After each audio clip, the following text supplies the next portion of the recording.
بسم اللہ الرحمن الرحیم الحمد للہ رب العالمین والصلاة والسلام علی اشرف المرسلین نبینا و سیدنا محمد وعلی آلہ و اصحابہ اجمعین۔ ناظرین السلام علیکم۔ پروگرام موضوعات قرآن حاضر خدمت ہے اور ہماری آج کی گفتگو کا موضوع ہے حج۔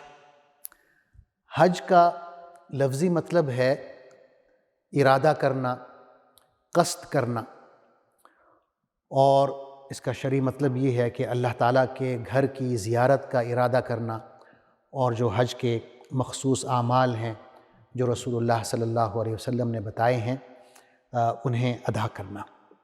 جیسا کہ رسول اللہ صلی اللہ علیہ وسلم کا فرمان ہے، آپ نے حج کیا اور صحابہ کرام سے فرمایا خذوا عنی مناسککم، کہ حج کے جو احکامات ہیں اور طریقے ہیں وہ مجھ سے لے لو۔ تو آپ صلی اللہ علیہ وسلم کے طریقے کے مطابق اللہ تعالیٰ کے گھر کی زیارت کرنا یہ حج کا شرعی مطلب ہے۔ سن 9 ہجری میں اللہ تعالیٰ نے امت مسلمہ پر حج فرض کیا اور قرآن مجید کی آیت نازل ہوئی جو کہ سورہ آل عمران کی آیت نمبر 97 ہے۔ ارشاد باری تعالیٰ ہے وَلِلَّهِ عَلَى النَّاسِ حِجُّ الْبَيْتِ مَنِ اسْتَطَاعَ إِلَيْهِ سَبِيلًا، کہ لوگوں پر اللہ کا یہ حق ہے کہ جو اس گھر تک پہنچنے کی استطاعت رکھتا ہو وہ اس گھر کا حج کرے۔ اور یہ آیت جو ہے ہر صاحب استطاعت مسلمان پر حج کا کرنا، حج کی ادائیگی فرض کرتی ہے۔ یہ جو استطاعت ہے اس کے بارے میں صحابہ کرام نے رسول اللہ صلی اللہ علیہ وسلم سے پوچھا کہ استطاعت سے کیا مراد ہے؟ تو آپ صلی اللہ علیہ وسلم نے فرمایا الزاد والراحلہ، کہ اس سے مراد یہ ہے کہ آپ کے پاس حج کے دوران جو خرچہ ہے کھانے پینے کا اور رہائش کا وہ ہونا چاہیے، اور آپ کے پاس سواری کا خرچہ ہونا چاہیے کہ آپ نے اپنے گھر سے مکہ مکرمہ تک کیسے پہنچنا ہے، اور پھر مکہ سے مینا، اور پھر مزدلفہ اور عرفات، اور پھر واپس مزدلفہ، پھر واپس مینا، اور پھر واپس مکہ۔ یہ سارے جو سفر ہیں یہ آپ نے کس طرح کرنے ہیں، آپ کے پاس ان کا کرایہ ہونا چاہیے اور کھانے پینے کا اور رہائش کا خرچہ ہونا چاہیے۔ اگر آپ کے پاس یہ موجود ہے تو آپ صاحب استطاعت ہیں، آپ پر حج فرض ہو جاتا ہے۔ عورتوں کے حوالے سے رسول اللہ صلی اللہ علیہ وسلم نے فرمایا ہے کہ عورتوں کے لیے جو حج ہے وہ بہترین جہاد کے برابر ہے، افضل الجہاد کے برابر ہے۔ ہوا یوں کہ ام المؤمنین حضرت عائشہ رضی اللہ عنہا نے آپ صلی اللہ علیہ وسلم سے کہا یا رسول اللہ تری الجہاد افضل العمل افلا نجاہد، کہ اے اللہ کے رسول آپ کے خیال میں جو جہاد ہے وہ سب سے افضل عمل ہے، تو کیا ہم خواتین بھی جہاد میں شامل نہ ہوا کریں؟ تو آپ صلی اللہ علیہ وسلم نے فرمایا لَكُنَّ أَفْضَلُ الْجِهَادِ حَجٌّ مَبْرُورٌ، تم لوگوں کے لیے یعنی خواتین کے لیے جو بہترین جہاد ہے وہ حج ہے اگر اللہ اسے قبول کر لے۔ اسی طرح بچوں کا جو حج ہے وہ نفل شمار ہوتا ہے۔ جب وہ بچے بڑے ہو جائیں گے، جوان ہو جائیں گے، تو پھر ان پر حج کرنا فرض ہوگا اگر وہ صاحب استطاعت ہیں۔ یعنی بچپن میں حج کرنا جو ہے وہ فرض حج کے لیے فرض حج کا قائم مقام نہیں ہے، بلکہ وہ ایک نفل ہوگا۔ جب بچہ بڑا ہو جائے گا تو اس پر لازم ہے کہ فرض حج جو ہے اسے ادا کرے۔ اسی طرح حج بدل کے حوالے سے حضور اکرم صلی اللہ علیہ وسلم کی ہدایت یہ ہے کہ پہلے آپ نے اپنی طرف سے حج کرنا ہے، پھر کسی اور کی طرف سے آپ حج بدل کریں گے۔ ہوا یوں کہ آپ صلی اللہ علیہ وسلم نے ایک صحابی کو سنا، وہ یوں کہہ رہے تھے لبیک عن شبرمہ، کہ اے اللہ میں شبرمہ کی طرف سے حاضر ہوں۔ تو آپ نے پوچھا کہ یہ شبرمہ کون ہے؟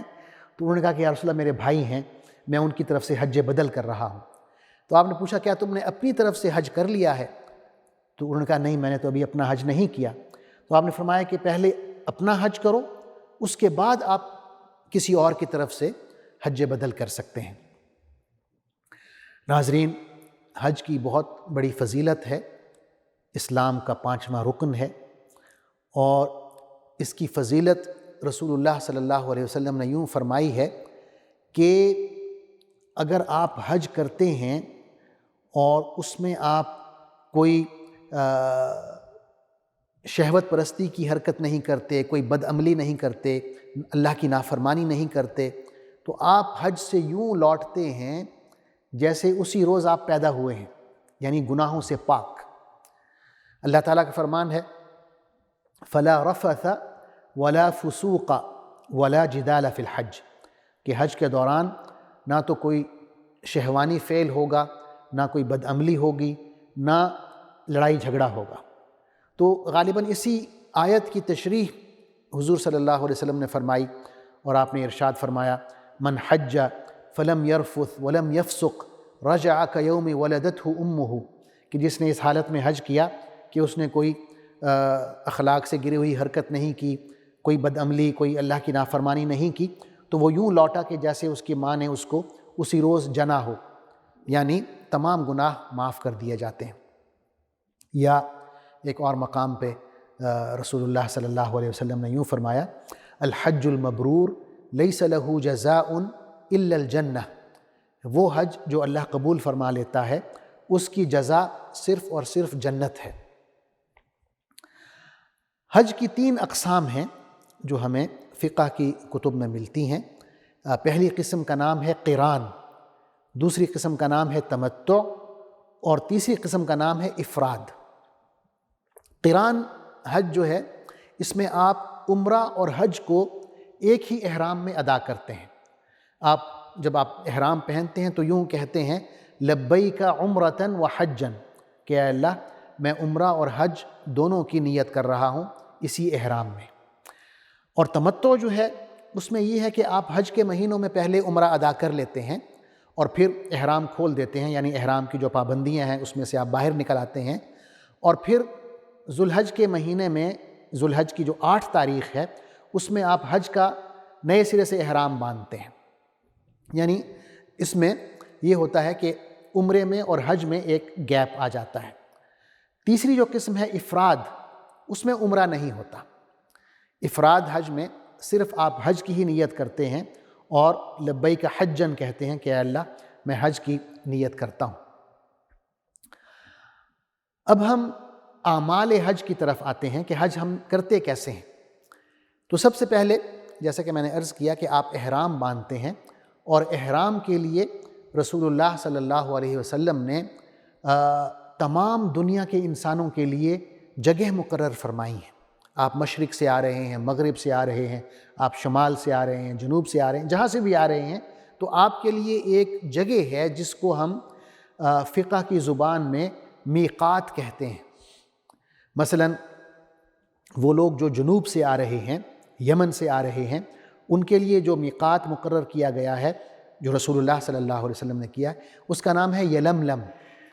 جو شمال سے آ رہے ہیں، مثلا مدینہ سے آ رہے ہیں، ان کے لیے جو میقات مقرر کیا ہے اس کا نام ہے ذوالحلیفہ۔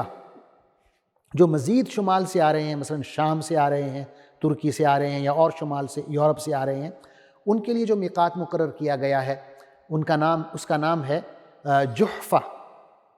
اسی طرح جو لوگ مشرق سے آ رہے ہیں، نجد سے آ رہے ہیں، اس میں پاکستان، انڈیا، ایران، یہ سارے ممالک جو مشرق میں ہیں وہ شامل ہو جاتے ہیں، تو ان کے لیے جو میقات مقرر کیا گیا ہے اس کا نام ہے قرن المنازل۔ اسی طرح وہ لوگ جو عراق سے آ رہے ہیں ان کے لیے جو میقات مقرر کیا گیا ہے اس کا نام ہے ذات عرق۔ ناظرین، آج کل جب ہم سفر کرتے ہیں تو حجاج کی جو اکثریت ہے وہ ہوائی جہاز کے ذریعے سفر کرتی ہے، تو اس میں یہ ہے کہ ہوائی جہاز تیزی سے میقات کے اوپر سے گزر جاتا ہے، تو اس کا جو طریقہ ہے احرام باندھنے کا، وہ علماء نے یہ لکھا ہے کہ آپ احرام کا جو لباس ہے وہ اپنے گھر سے پہن کے جہاز میں بیٹھیں، کیونکہ جب جہاز میقات کے قریب پہنچتا ہے تو جہاز میں یہ اعلان کیا جاتا ہے کہ اب ہم اتنی دیر میں یا اتنے منٹ کے بعد ہم میقات کی حدود میں داخل ہوں گے، تو اس وقت پھر آپ احرام کی نیت کریں گے۔ یعنی اس سے پہلے جب آپ گھر میں احرام باندھیں تو نیت نہ کریں، یعنی 2 چادریں ہیں مردوں کے لیے احرام کی، وہ پہن لیں. خواتین کے لیے تو جو سادہ لباس ہے وہی ہوتا ہے، اس میں وہ اسکارف لینا ہوتا ہے، وہ لے لیں. اور جہاز میں جب اعلان ہو کہ ہم میقات کی حدود میں داخل ہو رہے ہیں، اس وقت وہ احرام کی نیت کر لیں، اور اس میں پھر وہ جو حج کرنا چاہ رہی ہیں یا چاہ رہے ہیں، وہ قران ہے یا تمتع ہے یا افراد ہے، وہ نیت کر لیں. اس کے بعد خوبصورت الفاظ ہیں تلبیہ کے، وہ پڑھنا ہوتے ہیں. مردوں کے لیے حکم ہے کہ بلند آواز سے پڑھیں، خواتین دھیمی آواز میں پڑھتے ہیں. تلبیہ یوں پڑھیں گے: لبیک اللہم لبیک، لبیک لا شریک لک لبیک، ان الحمد والنعمت لک والملک لا شریک لک. اس کا ترجمہ یوں ہوگا کہ اے اللہ، میں حاضر ہوں میرے پروردگار، میں حاضر ہوں، تیرا کوئی شریک نہیں، میں حاضر ہوں، یقیناً تمام تعریفیں اور ساری نعمتیں تیری ہیں، بادشاہت بھی تیری ہے، تیرا کوئی شریک نہیں. تو یہ ایک خوبصورت نغمہ ہے، الفاظ ہیں جو رسول اللہ صلی اللہ علیہ وسلم نے تلقین فرمائے ہیں. تو تمام حجاج ان خوبصورت الفاظ کو دہراتے رہتے ہیں، جسے ہم تلبیہ کہتے ہیں، اور پڑھتے رہتے ہیں. اس کے بعد حرم شریف میں داخلہ ہے، طواف ہے، سعی ہے. طواف کے حوالے سے یہ ہے کہ اسے باوضو کرنا ہے، کیونکہ یہ نماز کی طرح ہے. فرق صرف اتنا ہے کہ طواف میں آپ کوئی ضروری بات ہو تو وہ کر سکتے ہیں، نماز میں آپ بات چیت نہیں کر سکتے، لیکن طواف جو ہے وہ باوضو کرنا ہے. اور طواف میں عام طور پر دھکم پیل ہو جاتی ہے، لیکن حاجی کو یہ کوشش کرنی چاہیے کہ کسی کو اس سے کوئی تکلیف نہ پہنچے، تو اس احتیاط کو ملحوظ خاطر رکھنا چاہیے. طواف کے بعد پھر آپ 2 رکعت نماز پڑھیں گے، یہ سنت طواف ہے. اور اس کے لیے بھی علماء نے یہی کہا ہے کہ جہاں بھی جگہ ملے حرم شریف میں آپ پڑھ سکتے ہیں، اس میں کوئی حرج نہیں ہے. ضروری نہیں ہے کہ آپ مقام ابراہیم کے پیچھے پڑھیں، اگر وہاں جگہ ملتی ہے تو پڑھ لیں، زیادہ افضل ہے، ورنہ کسی جگہ بھی پڑھی جا سکتی ہے. طواف کے بعد اور 2 رکعت نماز سنت طواف پڑھنے کے بعد سنت ہے کہ آپ زمزم پئیں اور خوب سیر ہو کر پئیں. حضور اکرم صلی اللہ علیہ وسلم کا فرمان ہے: ماء زمزم لما شرب لہ، کہ زمزم جو ہے ہر اس مقصد کے لیے ہے جس مقصد کے لیے آپ اس کو پیتے ہیں، یعنی اس کو پیتے ہوئے آپ جو بھی دعا کریں گے وہ اللہ کے حضور قبول ہوگی. طواف کے بعد پھر سعی ہے. سعی صفا اور مروہ کے درمیان کی جاتی ہے، اور یہ صفا سے شروع ہوتی ہے اور مروہ پہ ختم ہوتی ہے. یعنی صفا سے لے کر مروہ تک ایک چکر ہوگا، پھر مروہ سے لے کر صفا تک دوسرا چکر ہوگا. اس طرح آپ آغاز صفا سے کریں گے اور اختتام مروہ پہ ہوگا. اور اس کا حکم بھی اللہ تعالیٰ نے ہمیں قرآن مجید میں دیا ہے. ارشاد ہے: ان الصفا والمروۃ من شعائر اللہ فمن حج البیت او اعتمر فلا جناح علیہ ان یطوف بہما، کہ یقیناً صفا اور مروہ اللہ کی نشانیوں میں سے ہیں، لہٰذا جو شخص بیت اللہ کا حج کرے یا عمرہ کرے اس کے لیے کوئی حرج نہیں ہے کہ وہ صفا اور مروہ کے درمیان طواف کرے یا چکر لگائے. اس کے بعد حاجی جو ہے مینا کی طرف روانہ ہوتا ہے اور 8 ذی الحج کا دن مینا میں گزارتا ہے. اس کو یوم الترویہ کہتے ہیں. ترویہ سے مراد بیسیکلی آرام کرنا ہے. اس زمانے میں لوگ اپنے اونٹوں کو پانی پلاتے تھے، اونٹوں کو بھی ریسٹ دیتے تھے، خود بھی آرام کرتے تھے. اور پھر اگلا جو دن ہے 9 ذی الحج کا، اسے حج کا بڑا دن کہا جاتا ہے، یوم الحج الاکبر، حج کا بڑا دن. تو اس روز آپ نے عرفات روانہ ہونا ہے، سارا دن عرفات میں گزارنا ہے، اللہ کا ذکر کرنا ہے. اور سب سے افضل ذکر جو ہے اس روز لا الہ الا اللہ کا ورد ہے. اور پھر عصر کے بعد کھڑے ہو کر دعا کرنی ہے.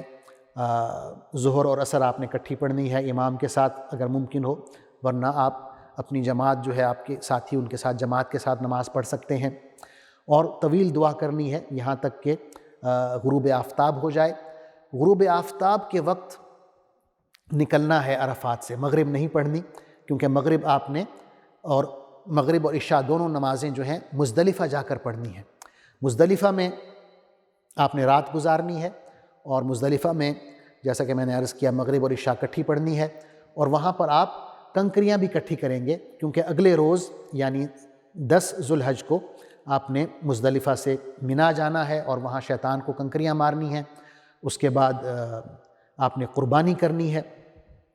قربانی کے حوالے سے تھوڑا سا میں وضاحت کر دوں کہ صحابہ کرام رضوان اللہ تعالیٰ علیہم اجمعین نے رسول اللہ صلی اللہ علیہ وسلم سے قربانی کے بارے میں پوچھا کہ یہ کیا ہے، اس کی کیا حکمت ہے، کیا وجہ ہے۔ ان کا سوال ان الفاظ میں تھا، ما هذه الاضاحی یا رسول اللہ، کہ اللہ کے رسول یہ جو قربانی کے جانور ہیں ان کے حوالے سے آپ کیا فرماتے ہیں، ہم کیوں قربانی کرتے ہیں؟ تو حضور صلی اللہ علیہ وسلم کا جواب تھا، سنت ابیکم ابراہیم، کہ یہ تمہارے والد حضرت ابراہیم علیہ السلام کی سنت ہے، آپ کا طریقہ ہے۔ تو سنت ابراہیمی کیا تھی؟ حضرت ابراہیم نے کیا کیا؟ قرآن مجید میں ہم پورا قصہ پڑھتے ہیں سورہ صافات میں کہ کس طرح اللہ تعالیٰ نے آپ کو حکم دیا کہ اپنے اکلوتے بیٹے حضرت اسماعیل علیہ السلام کو قربان کریں، اور وہ کس طرح تیار ہو گئے انہیں قربان کرنے کے لیے، اور اللہ تعالیٰ نے آپ کی تعریف کی۔ آخر میں فرمایا ان ھذا لہو البلاء المبین، کہ یقیناً یہ بہت بڑی آزمائش تھی جس میں آپ پورے اترے اور اس امتحان میں آپ کامیاب ہوئے۔ تو یہ جو قربانی ہے اس کی حقیقت یہ ہے کہ انسان اپنی محبت، اپنے جذبات اور اپنا سب سے قیمتی سرمایہ اللہ کی راہ میں لٹا دے، یہ قربانی کی حقیقت ہے۔ ہم بھی آج کل قربانی کرتے ہیں، جانور ذبح کرتے ہیں، اور یہ قربانی کی ایک ظاہری شکل ہے۔ اس کی حقیقت جو ہے وہ تقویٰ کا حصول ہے۔ اللہ تعالیٰ کو نعوذ باللہ گوشت کی ضرورت تو نہیں ہے کہ ہم جو قربانی کرتے ہیں اس کا گوشت اللہ تک تو نہیں پہنچتا۔ اللہ تعالیٰ فرماتے ہیں لن ینال اللہ لحومها ولا دماؤها ولکن ینالہ التقوی منکم، کہ اللہ کو نہ تو اس کا گوشت پہنچتا ہے نہ اس کا خون پہنچتا ہے، جو چیز تم سے اللہ تک پہنچتی ہے وہ تقوی ہے۔ لہٰذا ہمیں قربانی کرتے وقت ریاکاری سے اجتناب کرنا چاہیے۔ بعض لوگ دیکھا جاتا ہے کہ لاکھوں خرچ کر لیتے ہیں جانور کی خریداری میں، صرف اس لیے کہ محلے کے لوگ دیکھیں کہ ہم نے کتنا خرچ کیا ہے یا کتنا خوبصورت جانور خریدا ہے۔ تو یہ صرف ظاہری شکل تک محدود رہ جاتے ہیں، قربانی کی جو حقیقت ہے، تقویٰ کا حصول، وہاں تک نہیں پہنچ پاتے۔ تو ریاکاری سے بچنا چاہیے اور اللہ سے دعا کرنی چاہیے کہ جو قربانی کی حقیقت ہے اس سے ہمیں بہرہ مند فرمائے، ہم قربانی کی حقیقت کو پالیں۔ قربانی کے بعد پھر بال منڈوانا ہے۔ جو لوگ بال منڈواتے ہیں ان کے لیے رسول اللہ صلی اللہ علیہ وسلم نے 3 دفعہ دعا فرمائی ہے۔ آپ کا ارشاد ہوا اللہم ارحم المحلقین، کہ اے اللہ وہ لوگ جو سر منڈوا رہے ہیں ان پر رحم فرما۔ آپ نے 3 دفعہ دعا کی۔ صحابہ نے پوچھا یا رسول اللہ کہ وہ لوگ جو بال چھوٹے کروا رہے ہیں مقصرین، ان کے بارے میں بھی دعا فرما دیں۔ تو آپ نے 4تھی دفعہ فرمایا والمقصرین، کہ وہ لوگ جو بال چھوٹے کروا رہے ہیں ان پر بھی اے اللہ اپنی رحمت نازل فرما۔ تو یہ بال منڈوانے یا کٹوانے کے بعد احرام کھول دیا جاتا ہے، سادہ کپڑے پہن لیے جاتے ہیں، اور پھر حرم شریف جا کے طواف زیارت اور سعی کی جاتی ہے جو حج کے ارکان میں شامل ہے۔ اس کے بعد 10 تاریخ کو، 11 تاریخ کو، 12 تاریخ کو اور 13 تاریخ کو ہم شیطان کو کنکریاں مارتے ہیں۔ یہ بھی جائز ہے کہ آپ 12 تاریخ کو کنکریاں مار کے روانہ ہو جائیں مینا سے، اور یہ بھی جائز ہے کہ آپ رک جائیں اور 13 تاریخ کو بھی کنکریاں ماریں۔ اس کے بعد طواف الوداع ہوتا ہے۔ طواف وداع جو ہے حج کی آخری عمل ہے جو ہم کرتے ہیں۔ اس کے بعد آپ کا حج مکمل ہو گیا، آپ اپنے وطن لوٹ سکتے ہیں۔ اور جب اپنے وطن لوٹیں تو یہ ذہن میں رکھیں کہ آپ ایک نئی زندگی کا آغاز کر رہے ہیں۔ اس امید کے ساتھ گھر لوٹیں کہ اللہ نے آپ کے تمام گناہ معاف کر دیے ہیں، جیسا کہ رسول اللہ صلی اللہ علیہ وسلم نے یہ بشارت دی ہے من حج فلم یرفث ولم یفسق رجع کیوم ولدتہ امہ، کہ جس شخص نے اس کیفیت میں حج کیا کہ نہ تو اس نے کوئی بے حیائی کی نہ اس نے اللہ کی نافرمانی کی، تو وہ اس حالت میں لوٹا جیسا کہ اس کی والدہ نے اس کو اسی روز جنا ہو، اپنی تمام گناہوں سے پاک، اس کی جو دل کی سلیٹ ہے وہ بالکل کلین اور صاف ہو جاتی ہے۔ تو اللہ تعالیٰ سے دعا ہے کہ ہمیں حج مبرور نصیب فرمائے، ایسا حج جو اس کے حضور قبولیت کا شرف حاصل کرے، اور قربانی بھی ایسی ہو کہ وہ اس میں ہماری محبت اور جذبات اللہ کی راہ میں ہم لٹانے کے لیے تیار ہوں، صرف ظاہری شکل نہ ہو عبادت کی، بلکہ عبادات کی جو حقیقت ہے، قربانی کی جو حقیقت ہے کہ تقویٰ کا حصول، اس میں ہم پورے اتریں اور تقویٰ حاصل کر کے حج اور قربانی سے ہم لوٹیں۔ آپ کا بہت بہت شکریہ، آپ لوگوں نے میری بات توجہ سے سنی، اللہ تعالیٰ آپ کو جزائے خیر دے، بہت بہت شکریہ۔ والسلام علیکم ورحمۃ اللہ وبرکاتہ۔